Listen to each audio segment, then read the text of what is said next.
carte de la Chine où vous pouvez voir à la fois la répartition des différentes ethnies d'une part, et d'autre part la répartition de différentes religions. Et ce que vous pouvez constater, c'est qu'il y a un nombre assez important d'ethnies, 56 ethnies officielles en République populaire de Chine, avec l'une d'entre elles qui fait 92% de la population, à savoir la population Han, ceux qu'on appelle normalement les Chinois. Donc ce sont ceux qui sont représentés en jaune sur la carte, et vous pouvez voir que ça ne représente même pas la moitié du territoire, mais ça représente donc l'immense majorité de la population. Alors sur le plan religieux, vous avez la situation est contrastée également en ce qui concerne les ethnies minoritaires. Je ne parlerai pas en détail de la religion des ethnies minoritaires, mais il faut établir une distinction entre d'une part celles qui se situent dans le sud-ouest ici et en partie dans l'est, et qui font partie depuis longtemps de l'espace politique chinois et où il y a eu une osmose plus ou moins volontaire, plus ou moins pacifique, mais en tous les cas au moins jusqu'au XVIIIe siècle, et qui ont jusqu'au XVIIIe siècle joui d'une très grande liberté culturelle et religieuse. La situation s'est tendue au XIXe siècle avec l'arrivée de colons Han qui étaient soutenus par l'État chinois et qui ont exercé une pression sur les populations autochtones. La situation de l'Ouest est différente, puisque là, ce sont des territoires qui ont été conquis militairement. D'une part, le Turkestan oriental, donc c'est cette région-ci que vous voyez en vert sur la carte des religions, puisque ce sont des populations majoritairement musulmanes, qui ont été conquises à partir du XVIIIe siècle, et le Tibet qui apparaît en couleur saumon, rose orangé sur la carte des religions et en orangé sur la carte ethnique, qui lui a été conquis militairement en 1950. Et donc dans ces deux cas, ce sont des pays qui, encore qu'on ne puisse pas véritablement parler de pays en ce qui concerne le Xinjiang, le Turkestan oriental, mais ce sont des pays qui sont soumis à un régime d'occupation militaire et de colonisation qui fait que la situation religieuse est très complexe. C'est d'ailleurs pour cette raison que je n'en parlerai pas dans ce cadre-ci, étant donné que vous avez une quantité de problèmes politiques, économiques et maintenant démographiques qui viennent s'ajouter à des tensions religieuses très fortes. La deuxième raison pour laquelle je ne parlerai pas de ces ethnies, de ces 55 ethnies minoritaires, c'est que il me semble que la problématique de l'athéisme est plus intéressante en ce qui concerne la population Han elle-même, puisqu'elle nous confronte en fait à une question qui vient d'emblée, c'est est-ce que le terme d'athéisme est véritablement pertinent pour la situation qui prévaut actuellement. Et ça me renvoie en fait à poser deux questions en préliminaire. C'est que il me semble du moins qu'en Occident, l'athéisme s'affirme comme une position philosophique, comme un choix philosophique volontaire, avec une notion presque de défi à l'encontre d'une religion hégémonique ou dominante, hein, que l'on pense aux des grands athées célèbres, le marquis de Sade, Don Juan, etc. Hein, Pen, Titi, non, hein, donc il y a vraiment cette dimension de défi. Or, la question qui vient est évidemment, est-ce qu'on peut parler d'athéisme lorsque n'existe pas ou peu cette pression exercée par une religion hégémonique? Et il n'y a pas eu de religion exclusive en Chine, à la très brève exception du culte maoïste, qui lui était monothéiste, si je puis dire, et hégémonique, mais qui n'a heureusement duré pas trop longtemps. Dans l'espace traditionnel, vous avez plusieurs religions se sont partagées un public assez capricieux, je pourrais dire, et évidemment parmi ces religions figurent le bouddhisme et le taoïsme. Or, ce sont toutes les deux des religions qui sont non seulement polythéistes, on peut discuter sur la question de savoir si le terme de Dieu s'applique dans le cadre du bouddhisme, mais certainement dans le cadre du bouddhisme Mahayana tel qu'il s'est acclimaté en Chine. Hein. Vous avez des phénomènes où ce qui était au départ des bodhisattvas, qui n'étaient pas à proprement parler des dieux, ont été traités comme les dieux. Vous avez même des régions où on leur fait des sacrifices sanglants, des sacrifices de porc, etc., au même titre qu'à des divinités de la religion populaire. Alors, donc, non seulement ces religions sont polythéistes, mais elles incorporent des éléments de la religion populaire, si vous voulez bien accepter les guillemets, qui sont des cultes de fertilité, des cultes aux dieux du sol, des rituels de guérison, etc. Et elles se sont mutuellement influencées. En effet, avant d'atteindre la Chine, donc l'arrivée du bouddhisme en Chine, les tout débuts, c'est le 1er siècle de notre ère, mais la véritable période de conversion de la Chine au bouddhisme, c'est à partir du 3e, 4e siècle de notre ère. Le bouddhisme avait déjà converti des dieux locaux et il a continué de plus belle, à occuper aussi des sites qui étaient occupés auparavant par des cultes antérieurs, et il a exercé une forte influence sur le taoïsme. Et dans l'autre sens, le taoïsme a fortement influencé certains courants bouddhiques, à commencer par le bouddhisme Chan, qu'on connaît mieux sous le terme de bouddhisme zen, le terme japonais. Et ce feuilletage et ces panachages se retrouvent dans la physionomie de sites sacrés tels que le site de Tazu, qui se trouve dans le sud-ouest de la Chine, qui est un site bouddhique. Vous voyez une grande roue du samsara qui domine véritablement l'ensemble, mais parmi les centaines de sculptures qui figurent sur ce site, figurent des divinités qui ne sont pas du tout bouddhiques, qui sont des divinités de la religion populaire, et aussi le fonctionnaire local, puisque dans une certaine manière, le fonctionnaire local exerçait une juridiction sur un territoire, ce qui incluait également une juridiction sur les événements religieux se passant sur son domaine. Alors, dans le cadre de ce polythéisme foisonnant, les croyants s'affilient à des cultes et à des temples, plus qu'à une tradition définie par un corpus doctrinal précis, et ils empruntent à l'une ou l'autre religion ce qui les intéresse dans le contexte du moment. Un bon exemple, ce sont les funérailles, où vous pouvez faire appel à plusieurs spécialistes religieux, soit simultanément, soit avec un certain délai successivement, et vous avez maintenant d'ailleurs des rituels chrétiens qui sont incorporés dans certains cas. Donc mon collègue Nicolas Standard de la KUL a travaillé justement sur les mélanges entre le rituel chrétien et les rituels chinois dans le cas des funérailles en Chine.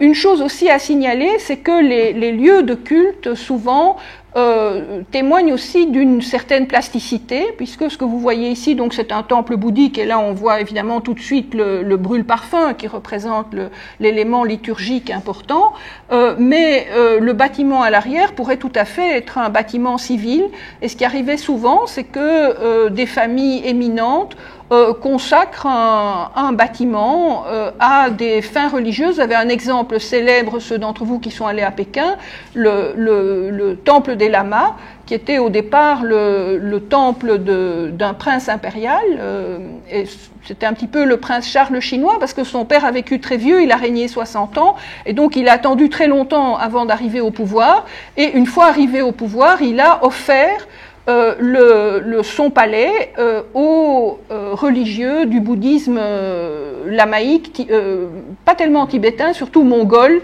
qui l'ont transformé en culte, en temple des lamas.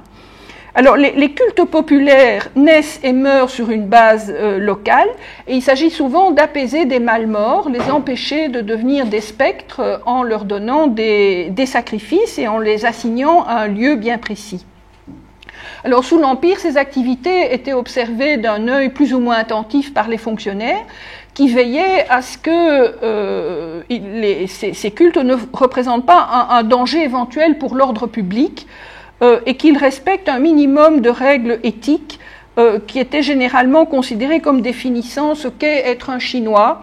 règle qui renvoie, pour faire simple, à l'éthique confucéenne, et je reparlerai dans un instant de la position du confucianisme là-dedans. Et l'anthropologue James Watson reprend à ce propos la distinction bien connue entre orthopraxie et orthodoxie, et il place résolument la Chine du côté de l'orthopraxie. Certains cultes peuvent dépasser une ère régionale et devenir des cultes nationaux, ou touchant une grande aire géographique et une population importante, et à ce moment-là, ils sont homologués par le ministère des rites. Les divinités sont intégrées à ce moment-là dans un panthéon officiel, elles reçoivent des titres, et ce panthéon officiel est en perpétuelle transformation. Donc vous comprenez bien que la première difficulté à parler d'athéisme en Chine, alors à ce moment-là en Chine traditionnelle, est liée à la difficulté de définir de manière univoque des termes comme religion ou comme divinité, ainsi qu'à la plasticité des cultes et à la multiplicité des affiliations, et c'est évidemment un point sur lequel je vais revenir.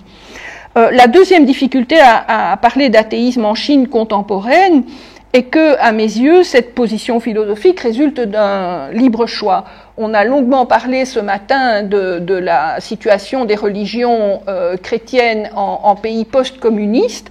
En Chine, on est dans une situation assez particulière puisque nous sommes toujours dans un pays communiste et en plus dans une dictature communiste, mais en plus dans un pays qui est à l'avant-poste du libéralisme le plus avancé. Donc ça pose évidemment des questions qui sont assez intéressantes, notamment en termes des relations que les religions peuvent entretenir avec l'État.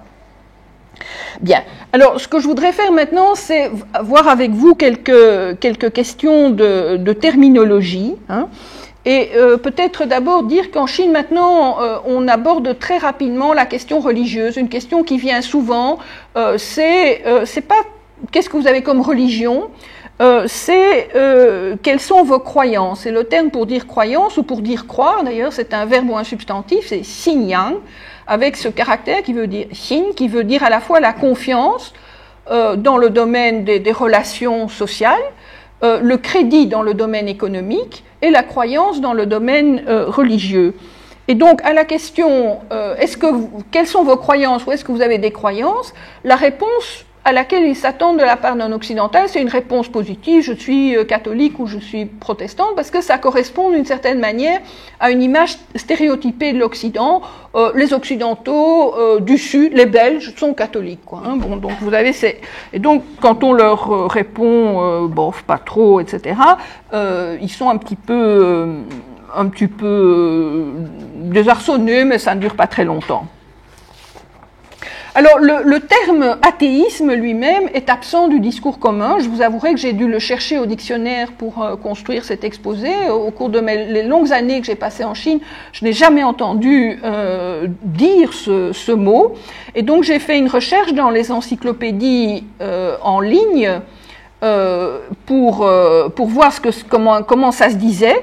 Et la traduction officielle d'athéisme, c'est Wu Shen Lun, c'est-à-dire littéralement le discours Lun, de l'absence ou la négation de Shen, d'une divinité, disons. Hein. Et ce serait la négation du théisme, ce qui n'est pas tout à fait la même chose que l'athéisme. Le deuxième terme qui s'emploie concurremment, mais toujours de manière aussi académique et aussi peu populaire, je dirais, c'est Fei Zongtiao, qui veut dire ne pas avoir de religion, donc le deuxième terme. Et le terme lui-même pour dire religion, Zongtiao, est un néologisme, c'est un terme qui a été emprunté, comme beaucoup d'autres, par les Chinois au japonais au XIXe siècle, ainsi que des termes comme philosophie, société, etc., et qui résultent de la combinaison de deux caractères qui sont tout à fait connus dans le monde chinois. Le premier voulant dire le temple ancestral ou le collège rituel de ceux qui officient dans ce temple, et le deuxième, enseignement. Alors enseignement, c'est un terme qu'on entend souvent et qui fait référence pas tellement à l'apprentissage d'un savoir, mais à la transmission d'une tradition ceci impliquant également la transmission d'un code moral, de valeurs, etc. Donc, avec une idée d'une transformation en bien. Donc, vous subissez un enseignement, vous recevez un enseignement, et cela va vous transformer. Alors, ce terme tiao, contrairement au terme religion, est d'origine ancienne. Il s'emploie depuis les débuts de notre ère.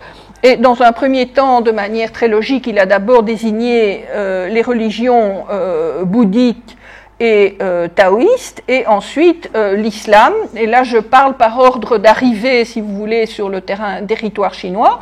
Ensuite, le christianisme. Christianisme, ça ne s'emploie pas beaucoup, mais on emploie les deux produits dérivés, si je puis dire, le catholicisme et le protestantisme. Donc tout ça, ce sont des tiao.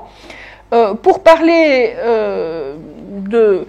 de ce que vous trouvez le plus généralement dans des temples en Chine, si vous voulez, vous trouvez généralement des représentants de ce qu'on appelle les trois enseignements, les San Tiao, qui sont donc le bouddhisme et le taoïsme, mais également le confucianisme. Et on va revenir dans un instant sur le statut du confucianisme. Tiao peut aussi désigner une secte dans un sens un peu plus précis. Le terme de secte étant très largement adopté par la littérature anglo-saxonne. Dans la littérature francophone, on trouve parfois des associations rédemptrices pour éviter la connotation péjorative qui entoure le terme de secte. Pour parler de divinité, de Dieu, on tombe sur des problèmes tout aussi compliqués. Les jésuites qui sont arrivés à la fin du XVIe siècle ont essayé de traduire Dieu en chinois. Ils ont beaucoup pataugé. Tien, le ciel, ça marchait pas. Shangdi, qui veut dire l'empereur suprême, qui est un terme qui n'est pas un terme général, qui correspond à la religion d'État. Esprit, etc. Et ce qu'on peut dire, c'est que, de manière générale, on désigne plutôt les dieux soit par leur nom propre, c'est le cas par exemple de Guanyin, le bodhisattva de la compassion, Avalokiteshvara en sanskrit, qui a changé de nom et de sexe en passant de l'Inde à la Chine, qui est devenu Kannon au Japon, Chenrezig en tibétain, donc divinité absolument protéiforme. On peut aussi désigner des divinités par leur titre, l'empereur de Jade, par exemple, ou l'impératrice céleste, qui font partie du panthéon taoïste, ou bien par leur fonction. À ce moment-là, ce sont des dieux plutôt subalternes, tels que le dieu du foyer qui réside dans chaque maison, le dieu du sol, et le dieu des murs et fossés. Ça, c'est une divinité intéressante parce que c'est celui qui occupe dans le panthéon de la religion populaire le rôle qu'occupe le fonctionnaire dans l'administration, c'est-à-dire qu'il veille sur le bon déroulement de l'ordre public dans son domaine, et un de ses rôles est de chasser les fantômes notamment. Alors, une remarque que l'on peut faire, c'est que pratiquement tous ces termes, en dehors de leur utilisation en contexte religieux, sont aussi des termes tout à fait courants dans le vocabulaire laïque, si je puis dire. Par exemple, enseignement, ça s'emploie aussi tout à fait pour un enseignement tel que celui que je dispense à l'université, par exemple. Mais qu'à côté de ces termes donc d'usage courant, il existe un vocabulaire spécifique qui s'est constitué au XIXe siècle et qui englobe en grande partie le langage des sciences sociales. C'est ce que certains auteurs appellent une panoplie catégorielle, donc qui a été empruntée en grande quantité, si je puis dire, au moment de la rencontre de la Chine avec l'Occident. Le Japon ayant constitué à l'époque la courroie de transmission en quelque sorte entre la Chine et l'Occident. Alors le confucianisme, qu'est-ce qu'il fait là-dedans? Donc les confucéens officiels, si je puis dire, ceux qui jouent un rôle actif dans le confucianisme, ne se désignent pas vraiment comme une religion, mais comme tia, comme une famille, une maison. Ce terme désignant à la fois la famille, le lieu où habite cette famille, mais aussi une assemblée réunie par exemple par des disciples autour d'un maître. et il se désigne donc comme la famille, l'ensemble, l'assemblée des jou voulant dire lettré, ritualiste. C'est un terme qu'on rencontre de plus en plus dans la littérature, le terme de confucianisme étant évidemment un terme créé par l'Occident au XIXe siècle, et donc notamment dans la littérature anglo-saxonne, maintenant on trouve beaucoup de références à jouisme. Alors, il y a évidemment beaucoup de débats qui vont se tenir autour du statut que peut avoir le confucianisme. Est-il une religion ? À la fin du XIXe siècle, apparaît chez certains intellectuels la volonté de constituer le confucianisme en religion, et ceci dans une situation d'émulation et de rivalité avec le protestantisme qui connaît un grand développement en Chine à cette époque. Alors, est-ce que le confucianisme peut être considéré comme une religion ? Oui, mais c'est une religion sans Dieu. Alors, est-ce que c'est une religion athée ? C'est une religion sans Dieu, mais ce n'est pas une religion sans saints, puisqu'on vénère un certain nombre d'hommes modèles, exemplaires, qui sont traités comme des saints, et c'est aussi une religion ou une pratique, une confession, je ne sais pas comment dire, un enseignement qui accorde énormément d'importance aux rituels qui sont parmi lesquels vous avez les rituels funéraires, notamment les offrandes ancestrales, qui sont l'acte religieux le plus commun à l'ensemble du monde chinois.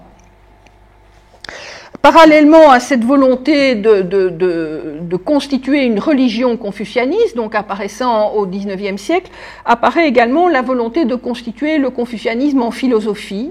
Philosophie étant également un terme faisant partie de cette panoplie catégorielle importée et qui prend tout son sens dans le cadre des universités nouvelles qui se forment en Chine à partir de la fin du XIXe siècle, donc 1898, l'université de Pékin, première université de type occidental. Les débats sur la nature du confucianisme prennent une nature plus polémique dans les années 1920. Mais ce qui est visé à l'époque, c'est pas tellement son caractère éventuellement religieux, ce sont les liens qu'il entretient avec la perpétuation de l'ordre traditionnel, ce qui lui vaudra d'être instrumentalisé à la fois par les nationalistes dans leur volonté de mettre en place un ordre conservateur, mais aussi par les communistes chinois qui voient une idéologie au service des classes exploiteuses. Et c'est la collusion du confucianisme avec l'État qui est constitutive et qui depuis l'époque de Confucius, depuis le 5e siècle avant notre ère, et avec le politique au sens large, explique ces fluctuations dans la place que l'on voudra accorder au confucianisme. Les années de la révolution culturelle sont marquées par un rejet virulent de la doctrine de celui qu'on désigne à l'époque du nom de Krong Lao Er, Krong le deuxième, une manière particulièrement peu respectueuse de le désigner. Mais dès 1978, la période où est lancée la politique d'ouverture et de réforme, qui marque la fin du radicalisme maoïste, les débats sur la nature du confucianisme reprennent dans le cadre notamment de départements d'histoire.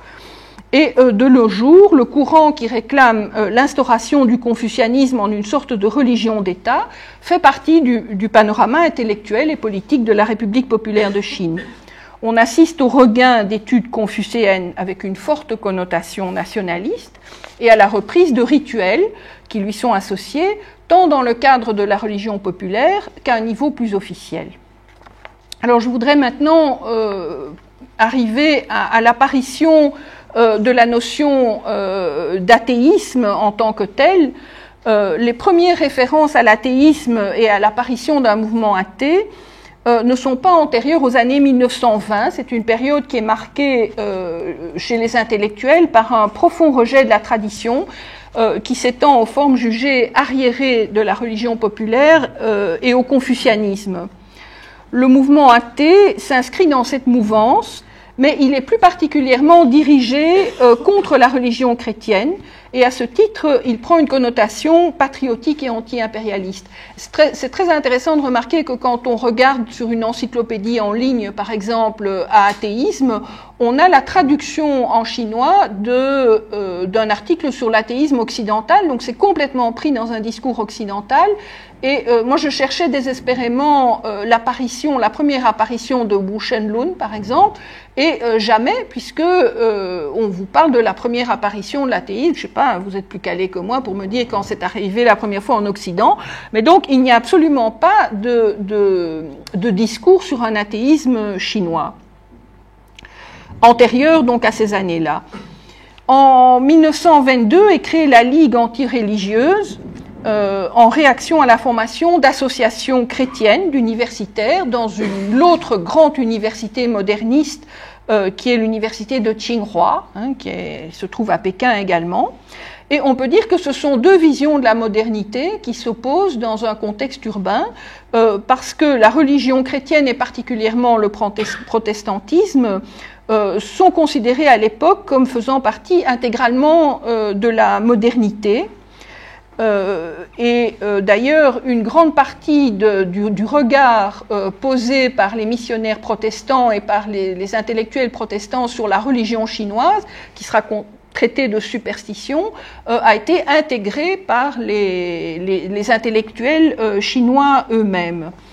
Et l'opposition des athées au christianisme est elle aussi moderne, et elle constitue une nouveauté par rapport à des mouvements chrétiens antérieurs, qui étaient surtout ruraux, et qui étaient fortement teintés d'une religiosité traditionnelle et politiquement réactionnaire. Un des plus célèbres d'entre eux, c'est le mouvement des Boxers qui a eu lieu en 1900. Dans les années 1920, l'athéisme est un isme parmi d'autres, à une époque qui est marquée par l'assimilation ultra rapide d'idées nouvelles, parmi lesquelles figure au premier plan le communisme. Et nous le voyons ici illustré par la figure de Chen Tuxiu, qui était à la fois un membre éminent du mouvement athée, mais aussi un des fondateurs, et même le plus important, du Parti communiste chinois, donc fondé en... J'ai mis 1920, on trouve aussi 1921, c'est assez bizarre, vous avez les deux dates. Alors, Chen Tuxiu est le fils d'un mandarin militaire, mais il n'a pas voulu passer les concours mandarinaux comme il aurait pu le faire à son âge. Il a décidé d'apprendre les sciences et de devenir ingénieur en suivant des cours dans les chantiers navals qui étaient à ce moment-là sous... direction technique étrangère et particulièrement française.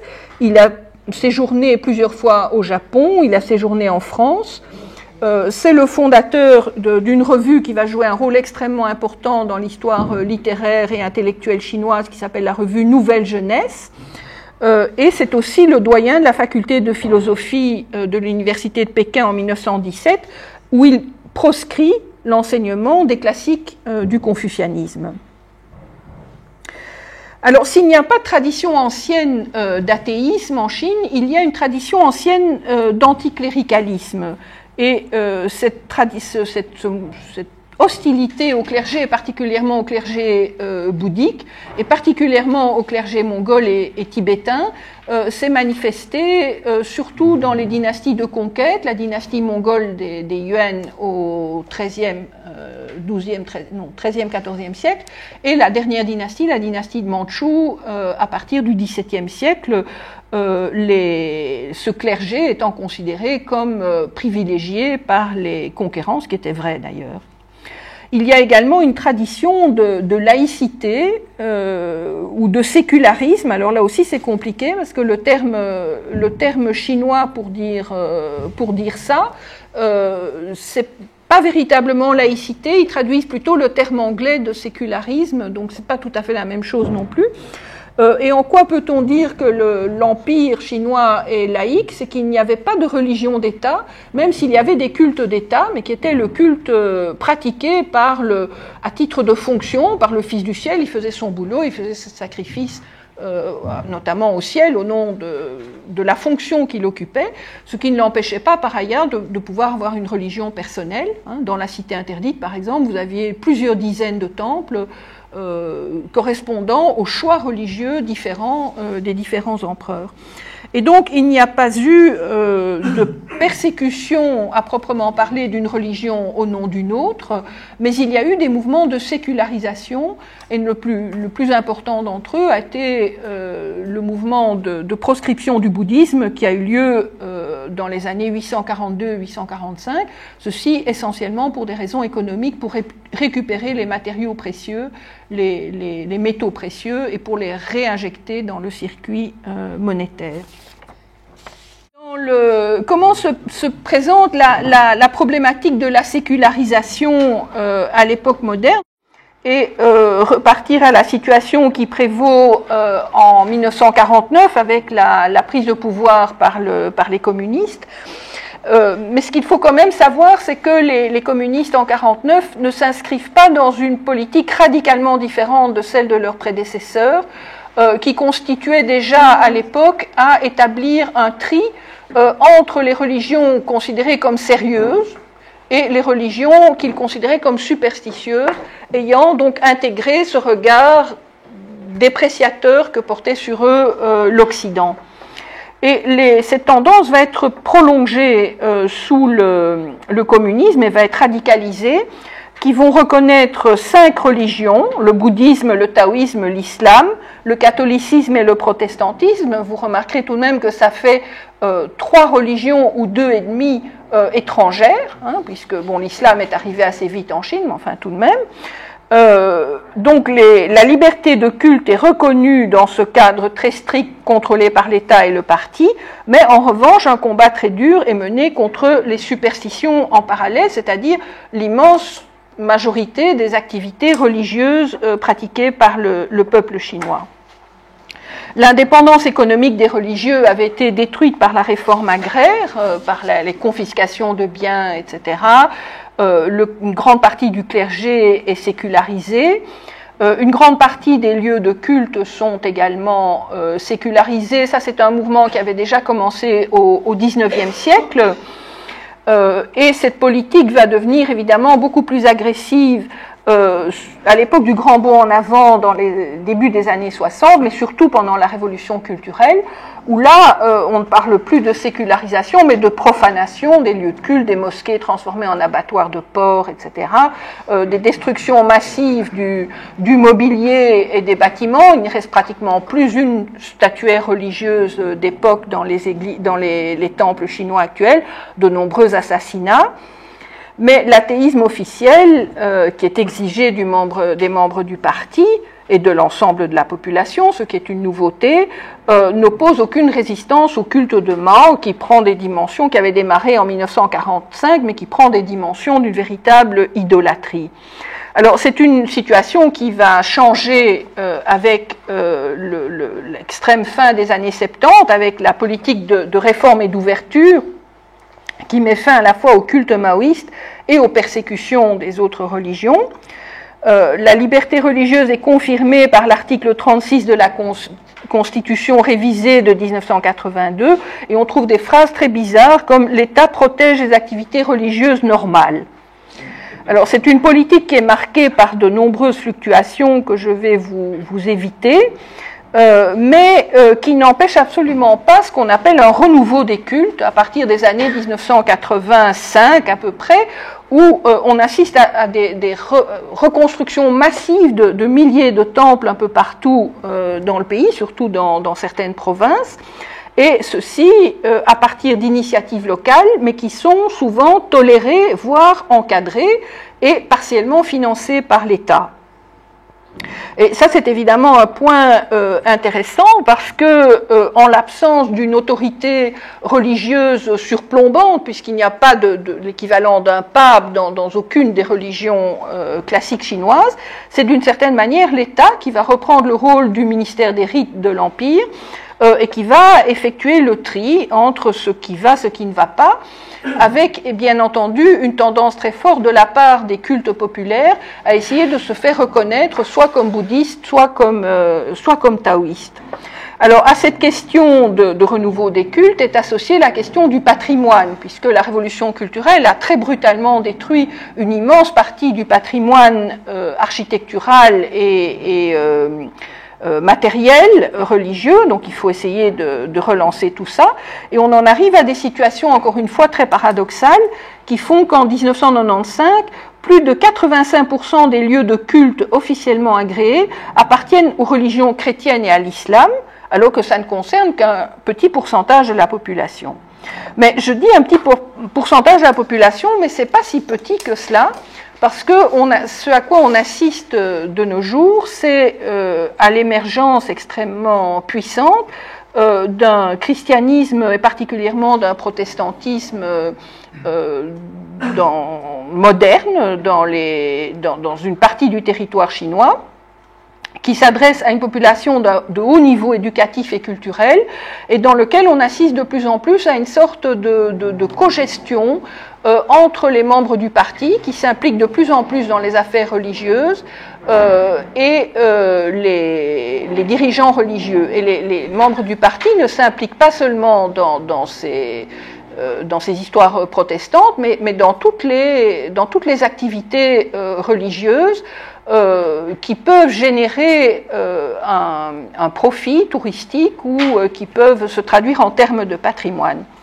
Alors la deuxième caractéristique à laquelle on assiste dans nos jours, c'est à une tentative de donner une existence religieuse au confucianisme. Vous avez des gens, on en voit même à Pékin, qui se baladent habillés comme sous la dynastie des Han, avec les hommes avec des longues robes, etc. Et vous avez aussi l'émergence d'une notion intéressante qui est la notion d'une religion populaire, donc qui serait placée sur un pied d'égalité par rapport aux 5 autres religions et qui permettrait de caser des cultes comme les cultes au roi dragon et des cultes comme ça qui pour le moment essayent de se faire reconnaître comme taoïstes. Alors en conclusion, donc nous sommes placés devant une réalité qui illustre les difficultés de la catégorisation, surtout en ce qui concerne la Chine. La situation est confuse, elle est complexe, mais c'est un petit peu le cas, c'est un pays confus et complexe. Mais elle va tout à fait à l'encontre d'une tendance d'une sécularisation qui serait liée à une entrée dans la mondialisation et dans l'économie de marché. Donc là, je m'inscris tout à fait contre, non pas contre en tant que, non pas en faux, mais je pense que ce que disait Yann Roubesch ce matin concernant une sécularisation amenée par la modernité, ça ne correspond pas du tout à la Chine, parce que en fait, au contraire, l'entrée dans une économie de marché a engendré des richesses qui sont en partie réinvesties dans la religion, et ce retour de la religion dans l'espace public se fait à la fois par le bas avec la reprise de rituels et de cultes qui courent toujours le risque d'être catalogués comme arriérés ou contraires à l'ordre public, donc ils sont obligés de jouer un jeu très complexe, et par le haut, ou, pour reprendre une expression de Benoît Vermander, les religions apparaissent comme des pourvoyeuses subalternes de moralité, d'encadrement social et d'ouverture internationale. Et sur cette toile de fond contrastée, il sera peut-être possible de voir apparaître un athéisme qui ne soit pas un athéisme d'État, ni la mise en application d'une simple politique anti-religieuse.